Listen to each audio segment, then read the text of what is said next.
Kapunsta na po kayo? Ayan. Kasi kaya ako nangungumusta patapos na ang Christmas, New Year holiday ba? O ano man tawag diyan? Kasi alam niyo ang mga Pilipino haba ng Christmas September to January, yung Three Kings, di ba? Ay ngayon pong araw na ito A4 na, tama ba? A4 o A5 na? A4 pa lang, okay? January 4, 2024. Aba, 4-4. So, 2 araw na lang. Three Kings na. Tapos na ang holiday. So, trabaho na. Trabaho. Trabaho at balik eskwela na yung iba. Di ba parang ganon? Nasa mga kabataan. Kamusta na po? Kamusta ba ang inyong holiday season sa nakaraang mga araw? Naging masaya at dapat maging masaya. Ano man ang meron, ano man ang tinanggap, ano man po ang dumating, lahat yan blessing ating pasalamatan. Hindi ba? Okay. Dahil nga po sa patapos na ang mahaba-habang holiday sa mga Pilipino, kulturang Pilipino yan, di katulad sa ibang bansa, ang Pasko at New Year hindi ho halos pinag-uusapan. Sa Amerika, Canada, wala yan Maliban kung Pilipino ka, sa ibang lahi, ala talaga yan. Okay, hindi mo maramdaman.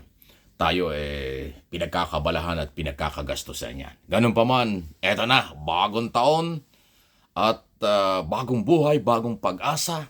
Sana lalo pang lumakas ang demokrasya, kalayaan, karapatan ng mga Pilipino. Pero yan po lahat may limitasyon Pinapalaala lang po ng aking mga channel, Mike Abe Opinions at MA Pinoy TV, na ang lahat ng karapatan ay may hangganan. May mga limitasyon. Kasi pag inabuso natin ang karapatan natin, malayang pamamahayag, malayang pagtipon-tipon, yung tinatawag na freedom of assembly, freedom of expression, freedom of the press, yung mga ganyan. Lahat ng karapatan nasa saligang batas yun. Pero may limit. Pag lumampas kayo dyan, lalabag na. May pananagutan na. Masarap mabuhay ang demokrasya. Ang oposisyon kailangan basta constructive ang dating. Okay? Walang isyong personal. Walang personal interest, political interest. Okay ang oposisyon. Kasi ang oposisyon ay kailangan sa demokrasya. Hindi rin kasi magiging maganda kung ang gobyerno ay walang oposisyon. Dahil ang oposisyon, lehitimo kahit saan lugar. Kahit anong forma ng gobyerno, parliamentary system of government, federal system, presidential system, at anumang sistema ng gobyerno sa mundo, mahalaga ang oposisyon. Basta constructive ang dating. Kasi kapupulutan din ng magandang idea at aral, lalo na ang mga idea sa mga pinag-uusapan, programa, paggawa ng batas, policy, at lahat. For good governance, mahalaga rin yung tinig ng oposisyon. Okay? Yung lehitimo Pero pagka naman po ang galaw ay panggugulo, pakikialam ng sobra, panggugulo na may mga sariling interes, hindi kailangan natin yan. Hindi yan part ng oposisyon. Yan ay nag-aambisyon ng gustong maghawak ng posisyon. Iba yon. Ang mga oposisyon nagpaplano ding maghawak, pero basta tama ang pamamaraan ng mga statement, galawan, aayon sa batas, kailangan natin yan. Kaya ako pinapaliwanag ito kasi baka hindi alam nung iba. Akala nung iba ang oposisyon hindi kailangan. Ang oposisyon ay panggulo lang. Aba, hindi po. Pag ang oposisyon ay nasa tamang galaw, kailangan yun. Alam yan ni Pangulong Marcos. Alam yan ng mga nasa sa gobyerno, lokal o national, na ang isang demokrasya na bansa ay may kalayaan ang lahat at may pananagutan. Kaya ang oposisyon may kalayaan. Basta nasa tamang galawan lang sila. Okay?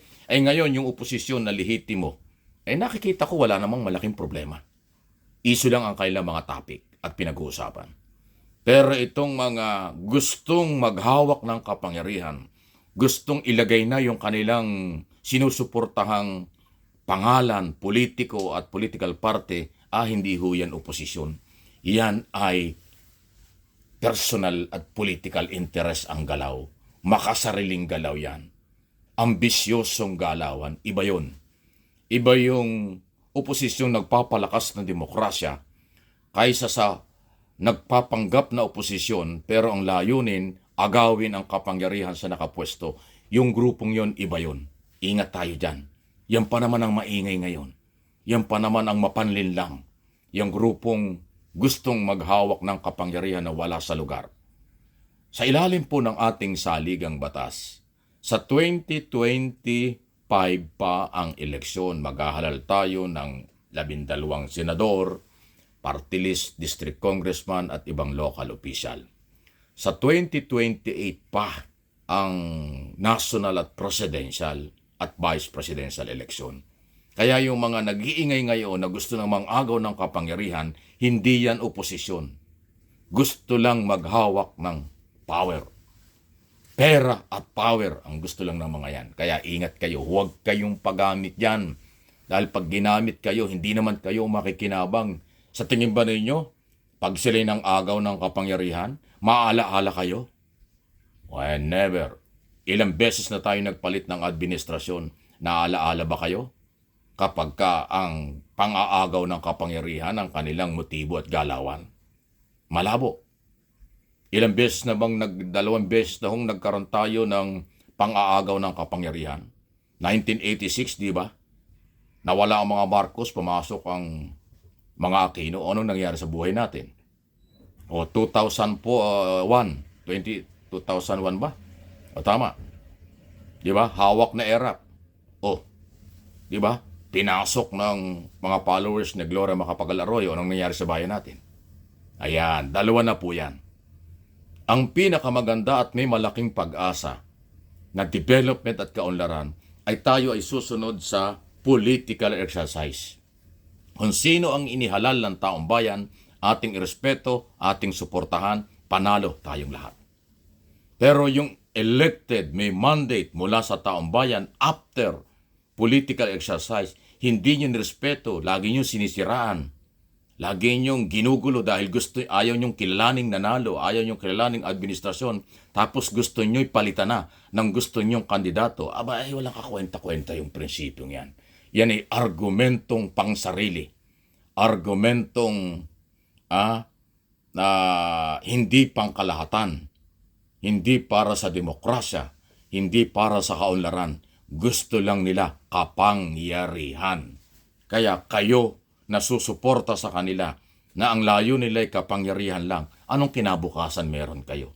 Tagilid ang buhay natin, di ba? Yung elected may program at ginagawa yung program, hindi naman magagawa overnight. Hindi naman magagawa ganong kadali. Ating tulungan yan. Total, ang sinasabi nga ng saligang batas, 6 na taon eh. Eh di 6 na taon niyang gagawin yung kanyang dapat gawin na pangako niya. Pero yung wala pang 2 taon, gusto ng agawan, gusto ng tanggalin at papalitan ng iba na hindi naman magiging elected, mang-aagaw lang. Anong buhay meron tayo sa isang gobyernong gustong mang-agaw? Wala. Tulad ng sinabi ko, 2 na ang nangyari sa bansang Pilipinas sa kasaysayang sabihin nating inaagaw ang kapangyarihan. Ala namang nangyari. Sila lang ang nakinabang. Sila lang ang gumanda ang buhay. Ang mga Pilipino kayod kalabaw pa rin sa hirap. Kasi wala sa lugar. Ingat tayo. Huwag kayong paggamit. Ang aking mga channel, MA Pinoy TV, Mike Abe Opinions, ay hindi titigil ng pagpapaliwanag. Maniwala kayo sa akin o hindi, gagawin ko ito. Sa mga naniniwala, salamat. Doon sa hindi at mga baser at iba troll pa dyan, masyadong negatibo ang pananaw sa akin, si Lord na ang bahala sa inyo.